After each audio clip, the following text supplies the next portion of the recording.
Quand il s'agit de booster ces vidéos, on se dit que ça va être un petit peu compliqué à faire. Peut-être même que ça va nous coûter un bras. Il faut dire que tout le monde ne sait pas toujours exactement ce qu'il faut faire, ni même où est-ce qu'on doit porter nos efforts. Souvent, par manque de connaissances, on tente des coups.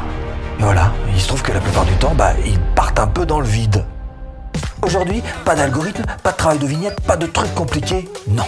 Juste des choses simples pour booster vos vidéos YouTube avec ces 13 gris-gris qui vous porteront bonheur. Et surtout, à la fin de la vidéo, je vous montrerai 2 combinaisons gagnantes qui vont booster vos vidéos, donc vos vues. On commence avec les images. Alors dis-nous qu'est-ce qu'on peut faire pour booster nos vidéos avec les images. Les images, c'est un jeu. Tu peux très bien jouer avec tant que tu veux au niveau du montage. Mais le mieux quand même, c'est d'avoir prévu juste avant ce que tu vas faire au montage. Alors le maître mot malgré tout, celui que tu dois garder bien ancré dans ta tête, c'est le mot dynamisme. Et pour donner de la dynamique à ta vidéo, je te propose 4 astuces pro avec ces 4 exemples que je te montre.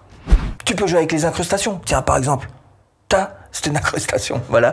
Ça te permet en fait d'appuyer les mots, d'appuyer les idées, de faire passer des messages forts. Je te dirai tout à l'heure quels outils j'utilise pour faire ça. Tu peux aussi utiliser les transitions, comme celle que tu viens juste de voir. T'as pas vu? Attends, je t'en refais une. Voilà. Bon, alors tu peux aussi utiliser les cuts et les angles. Alors les cuts, qu'est-ce que c'est? C'est par exemple une image qui est à 100% comme tu la vois là et qui d'un seul coup, top, passe à 140%, j'ai grossi de 40%. Donc ça c'est un genre de zoom mais avec un cut, donc ça donne beaucoup plus de dynamisme. Pareil pour les angles, tu peux avoir une deuxième caméra qui va te filmer. Alors en général, l'idéal c'est 45 degrés, moins c'est vraiment pas pro. Alors 90 degrés, d'accord, ça veut dire que la deuxième caméra, hop, elle serait là à 90 degrés. La moitié c'est 45, voilà. Donc pas à moins de 45, à 45 ou plus, donc là ou plus. Et après il faut basculer de l'une à l'autre pour que ton montage ait l'air dynamique.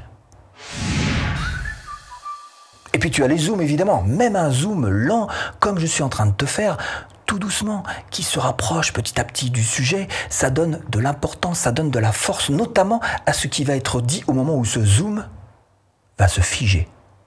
Et c'est là que tu me poses la question, ouais mais tu fais ça avec quoi?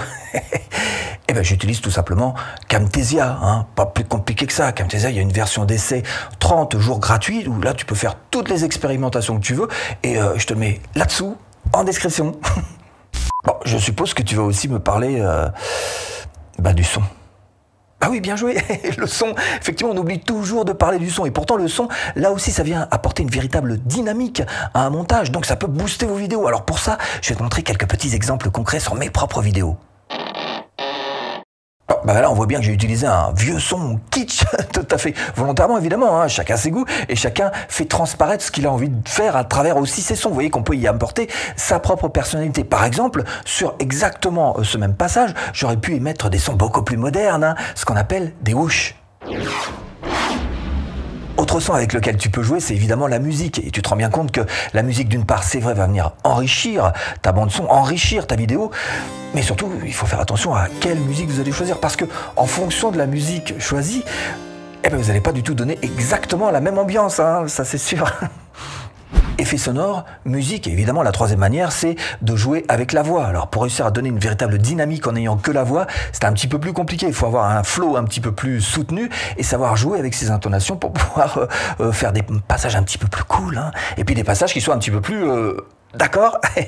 Et pour le son, vous pouvez tout simplement le trouver sur YouTube. Il vous suffit d'aller dans le YouTube Studio, menu de gauche, bibliothèque sonore, effets sonores, et avec la barre de recherche, il suffit de chercher son propre son. Personnellement, j'utilise Envato, et là-dessus, il y a absolument tout ce qu'il vous faut. Il y a des effets sonores, il y a de la musique, il y a des vidéos, il y a des images, il y a absolument même de l'habillage. Il y a tout ce qu'il vous faut, et je vous mets là-dessous en description. Bon, les images, le son et les animations vidéo.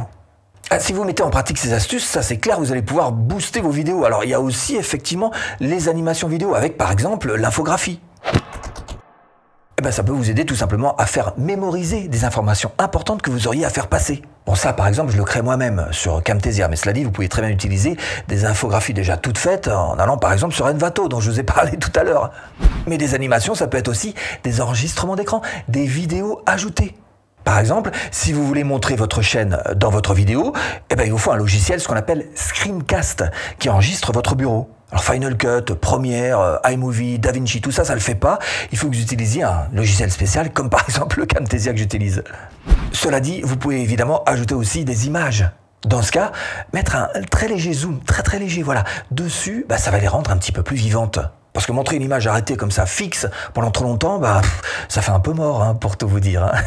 Bon, ce que vous pouvez faire aussi, c'est rajouter et montrer vos propres images. Par exemple, en train de démontrer visuellement ce dont vous êtes en train de parler. Et avec tout ça, évidemment, ça vous fait plein de gris-gris à expérimenter dans vos vidéos, en sachant toujours qu'il y a deux choses qui sont importantes. La première, c'est que vous devez chercher à dynamiser vos vidéos grâce à ça, et puis aussi à chercher à montrer plutôt que dire. Parce que montrer plutôt que dire, c'est toujours quelque chose de beaucoup plus puissant. Bon, Steph, le petit bonus là dont tu nous parlais en début de vidéo, tu sais, c'est les combinaisons là, hein? Voilà, c'est quoi? Oui, alors c'est vrai que dynamiser ces vidéos avec des images, avec des effets sonores, avec de la musique, avec de l'infographie, etc., dont on a... Super. Mais cela dit, il y a des combinaisons qui marchent mieux que d'autres. Et je vais t'en proposer deux, justement. Première combinaison, passer d'une voix seule à quelque chose d'impactant. Exemple, ça. Et même si pour l'intelligence artificielle, de toute façon, on n'en est pas encore là. Hein. Mais quand même. Google, Apple, Facebook, IBM... Ici, on voit bien qu'on passe d'une tête et d'une voix seule à carrément une vidéo avec de la musique, avec des effets sonores, pourquoi pas. En tous les cas, c'est un changement radical d'atmosphère.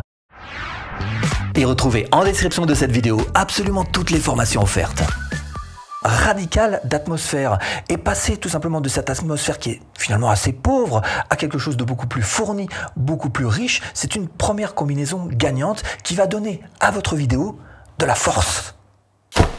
Deuxième combinaison, puisqu'on sait que le changement d'atmosphère permet de retenir l'attention, on peut le faire finalement, mais peut-être aussi d'autres manières. Par exemple, cette manière un petit peu plus subtile. Oui, pas bête, hein, ça. Effectivement, tu es carrément l'outil principal de ta chaîne YouTube. Il va falloir que tu deviennes un véritable ninja. Et un ninja, ça n'a pas peur. Un ninja, ça ne se juge pas. Un ninja avance, quoi qu'il arrive. Et tu dois être un ninja de la caméra, être à l'aise face à la caméra, et pas trop non plus. Ici, le changement d'atmosphère n'est absolument pas dans la dynamique. En même temps, c'est normal, on est en train de parler d'un ninja. C'est-à-dire calme, douceur, zénitude. Et malgré tout, cette combinaison fonctionne parfaitement bien. Pourquoi? Parce qu'on passe d'un univers tout à fait concret, où on voit ma tête et ma voix, à quelque chose d'un petit peu plus imaginaire. On voit une vidéo avec une ambiance musicale. Et si vous voulez aller plus loin et vivre dans votre chaîne YouTube, eh bien, ce que je vous propose, c'est tout simplement de cliquer là-dessous ou en premier lien de description. À tout de suite, si tu cliques.